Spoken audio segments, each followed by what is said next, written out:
ఒక అందమైన అడవిలో కొన్ని చిన్న పక్షులు సంతోషంగా ఆడుకుంటూ పాడుకుంటూ ఉండేవి. ఒకరోజు పక్షులను వేటాడేవాడు అక్కడికి వచ్చి నేలపై వలవేసి కొంత గింజలు చల్లాడు. ఆ తరువాత చెట్టు వెనుక దాక్కున్నాడు. కొద్దిసేపటికి పక్షులు గింజలు తినడానికి అక్కడికి వచ్చాయి. అవి గింజలు తింటుండగా ఒక్కసారిగా వలలో ఇరుక్కుపోయాయి. వేటగాడు దగ్గరికి వస్తున్నాడు అని గమనించిన పక్షులు వెంటనే ఒకటి చెప్పింది, మనమంతా కలిసి ఎగిరిపోదాం. అన్నీ ఒకేసారి రెక్కలు కొట్టి వరతో సహా గాల్లోకి ఎగిరిపోయాయి.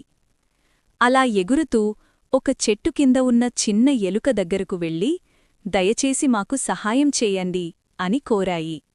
అది విని ఎలుక, సరే నేను మీకు సహాయం చేస్తాను అని చెప్పి తన పదునైన పళ్లతో వలను కొరికి కోసింది.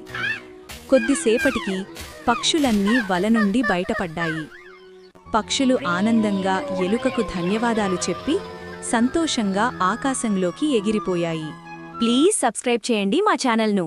మోర్